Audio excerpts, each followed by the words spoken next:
Hey guys, guess what? It's Angel and you're watching my latest video. This is the second video in a series of videos that I'm doing about bipolar disorder, and I'm hoping that I will be able to get these videos up fairly quickly so that if you're a new subscriber, or if you are a subscriber or not a subscriber and you're watching this, that there will be other videos coming quickly so that you can watch them. I want to address different topics in each video, and basically the topics will be based on my experience dealing with bipolar. So today I'm going to talk about, the symptoms worksheet that I got when I found out that I had bipolar disorder, and I'm just going to go through that with you. The next video that I do, I want to address medications, and some of the following videos that will be coming will be, I will discuss my hospital stay and what that experience was like. I will also, in another video, discuss tools that I learned in the hospital for coping with different moods.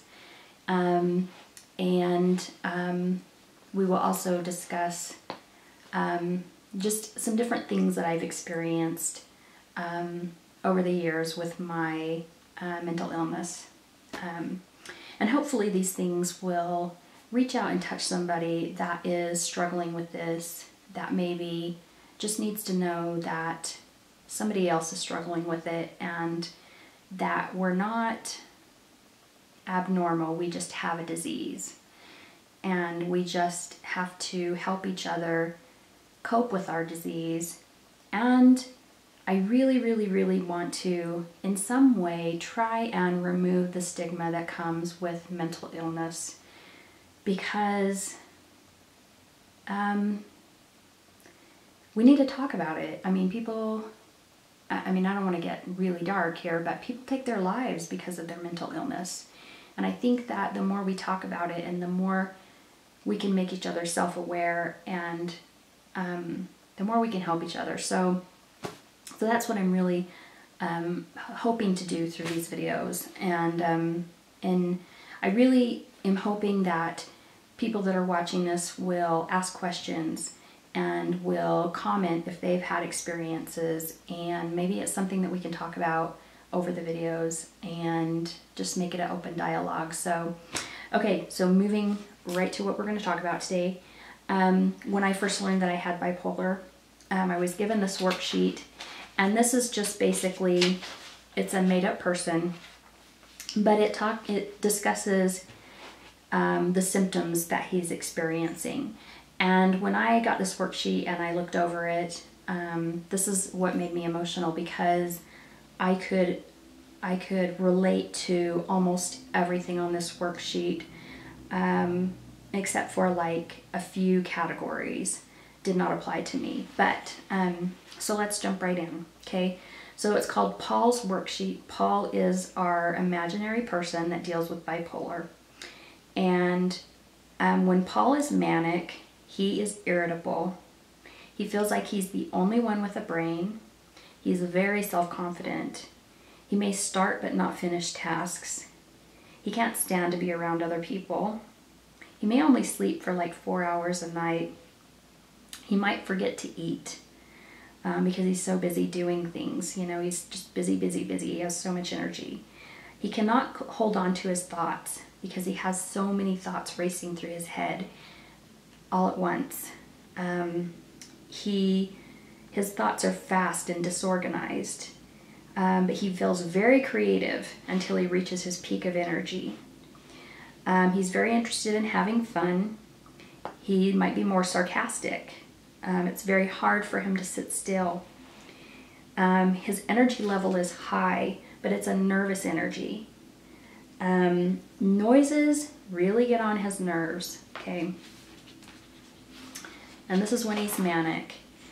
Again, when he's manic, he thinks anything is possible, so his outlook on the future is very bright. He talks really fast and incessantly. His decisions are made really impulsively. He's not necessarily concerned about others. his thoughts about death, he might just think more about God. His ability to function, he's at his best for a while. And then any other areas, Paul can't stop thinking about sex, okay? So that's when Paul's manic. Now let's talk about when Paul is depressed, okay?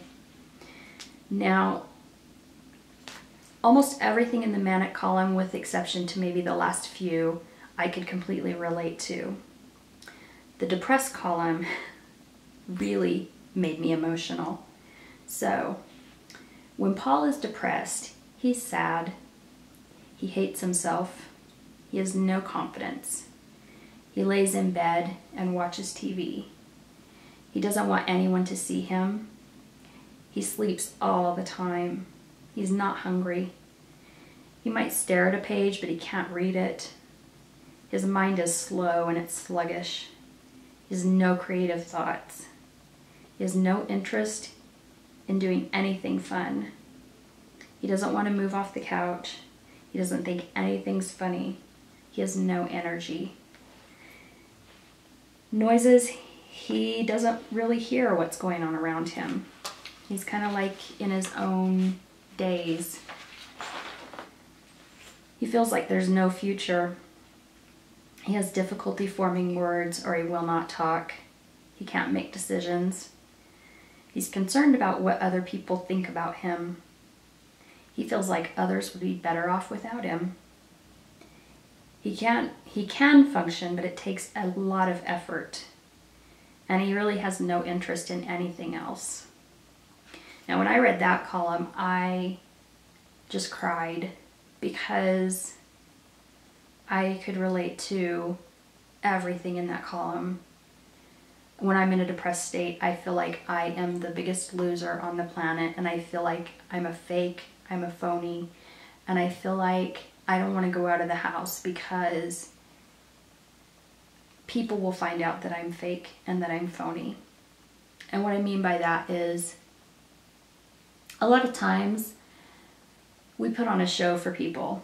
They'll say, "How are you?" And you say, "Oh, I'm good," when you're not really good. But you say that because what else are you going to say when someone says, "How are you?" I mean, are you going to say, "I don't want to live anymore"?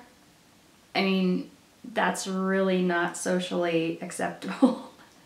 And what would the response be, you know? So, I mean, we put on airs a lot. We fake that we're happy when we're not really happy because we don't want to bring people into that dark place that we're at. We don't want to burden them. We don't want them to know that we feel as bad as we do. So that's what I mean when I say, you know, when I'm in a depressed mood, I feel like people are going to find out that I'm fake, that I'm phony, that I'm not the happy person. And so I don't want to leave the house, and I don't leave the house. And most of the time I don't leave my bed.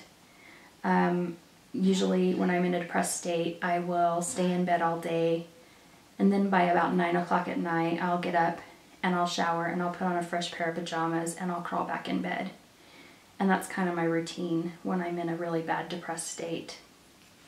So let's talk about when Paul's feeling okay, because sometimes we're in that neutral state where, you know, people think there's only two moods. You're either happy or you're sad, but there's actually a third mood, and that is the neutral mood, where you're neither super happy nor super sad. You're just kind of hanging out and you're okay.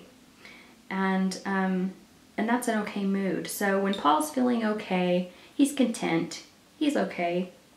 He thinks he's capable of a lot. He may work, he may clean the house and exercise. He visits with friends. He might have a normal sleeping pattern, like where he sleeps 7 to 8 hours.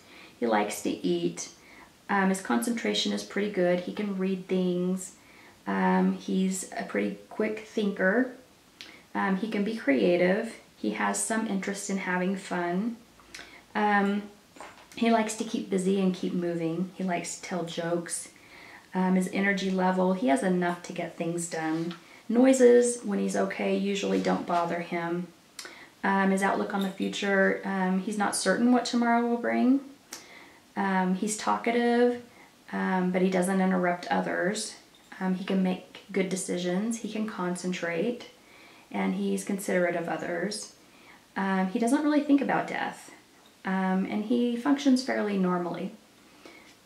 So that would be kind of the 3 different moods that we deal with.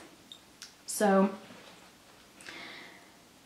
I think that's a pretty good list of different symptoms of our different moods. And the other thing that I want to talk about really quickly before I wrap up this video is the fact that as a bipolar person, you know, initially I thought when I was put on medication that the medication was going to stabilize me and that I was not going to continue to have different mood swings. That's not really the case. When you find the right medication, and that is really, really key, and that takes time and patience and working with your doctor. And it took me nearly 2 years to find the right medications, the right combination. And you can get really, really frustrated. And we're going to talk about that in my next video where I talk about medications. But once you find the right medication, the best medication plan for you, it is not a cure. It basically gives you the best balanced life that you can have if you suffer from this disorder.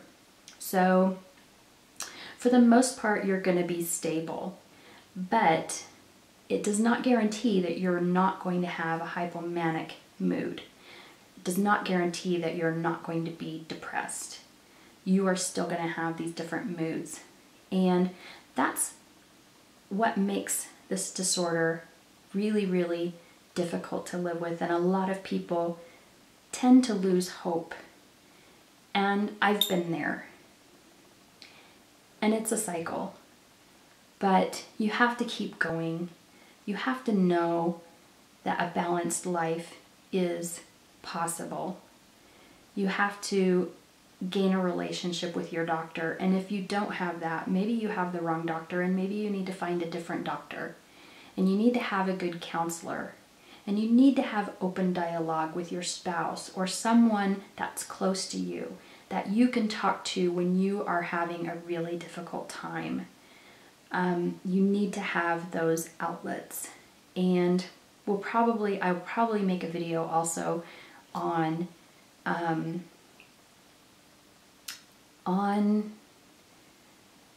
finding your outlets, like finding friends that have the same disorder, or finding a group of people that, you know, that meet, that talk about these things, like a women's group or a bipolar support group or something like that. We'll talk about those things because those are things that are important to have, because you need to know, I need to know as somebody suffering from this, that if I'm struggling, that I have somebody to talk to that I can relate to, that they know what I'm talking about, they've been there, they feel that.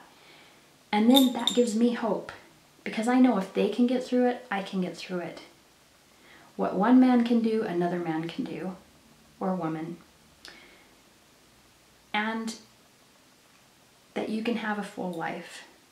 And so, you know, again, I want to address this, that I really, really hope through these videos that I can reach out and touch someone and help them if they're struggling, because this is a difficult illness. Mental illness is difficult to deal with.